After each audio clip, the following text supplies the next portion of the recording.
Okay, there was another recent high-profile police incident involving a white police officer and a black person. Yes, we are going to go there again. Okay, you had a girl who was disrupting class. I heard she was using her cell phone without permission. When I was in school, our cell phones were a lot less technologically advanced. But when I was in school, you had to have the cell phone away. If they saw it, they took it, even if it was off. So that'd be in your locker, or in case the older guys, your car, if you had one. And the teacher said, put the cell phone away. Then she said, no. Then she said, leave the classroom, go to the office. And she said, no. Then the assistant principal got called. She said, no. Then the school resource officer was called, and she said, no. And he said, I'm going to take you out of here. And then he grabbed her. She swung. He grabbed. He flipped. And he dragged her across the room and cuffed her. Now, a school resource officer is a city police officer or county police officer that is assigned to the school. Sometimes they have really ghetto schools. They will have a school resource officer on hand because every day someone needs to be arrested. Sometimes they just have one there in case shit happens, like shootings and stuff. Now, typically the school board, the school's regular security guards and regular administrators should handle all discipline problems.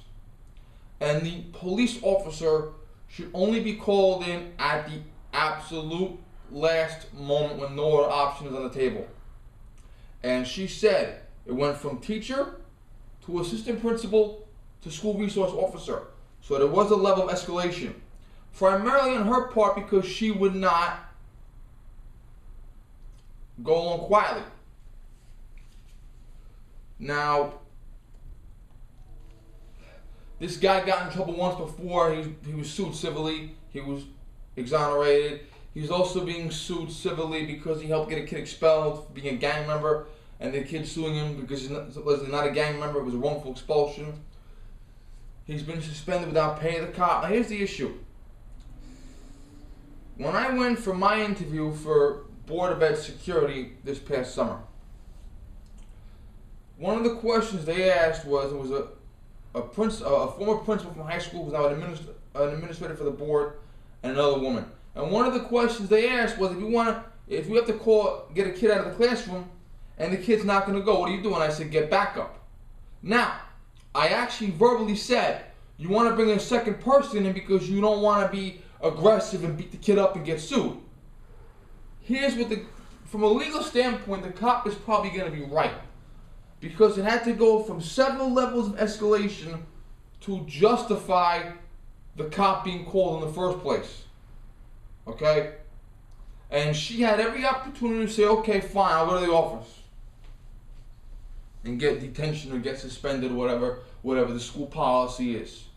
But she continually escalated it. Now, my question is, if I were that school resource officer, I would have done like I said I would do in that interview. Get a second guy because I don't want to be a hero. Because when one person is physically against another, that person will have to use a lot of force to control that person. Especially in this case where the girl punched him in the face with the felony, kicked her feet up, the desk flipped. I'm going to put the video below so you can look at it a few times. Now, if there were two people involved, she probably would have been less, less aggressive towards them. So I'd have been a little more intimidated. And if two people are grabbing at once, you can use, the force can be spread out more. Okay? Where if I have the girl myself and I gotta grab her and wrestle her to the ground, or if I have a partner, could be a dean, could be a teacher, doesn't have to be an actual cop. The resource officer could have said, hey, you're the principal, get over here. I'm going to get her feet, you're going to get her arms. Okay? And school administrators are allowed to use physical force to restrain kids when necessary. Kids get into fights, kids run, so that's the issue. And maybe that way it would have been a little less rolling the desk, flipping over, dragging.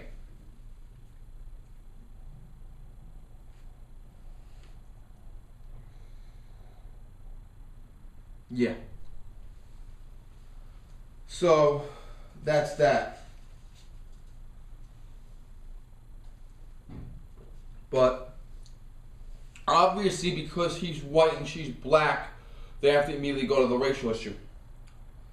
But, let that be a lesson to you. Because, at one point, she instigated a bit by refusing to comply with several different orders. And she was told, look, I'm going to grab you. Okay? He didn't just come in and fucking hit her over the head with a baton. Remember my friend Case Bolt in the McKinney pool? He just ran after her, grabbed her by the arm, threw her on the ground. As she was walking away, he could have let her go. So she is wrong because she's being disruptive and not leaving. Don't forget, when you're in school, the teachers and the administrators are God. What they say goes. If they say leave, you leave. If they say go to the office, you go to the office. And they can have security, or in this case police, use a lot of physical restraint to get you under control if necessary. That's a fact of life, simple and true.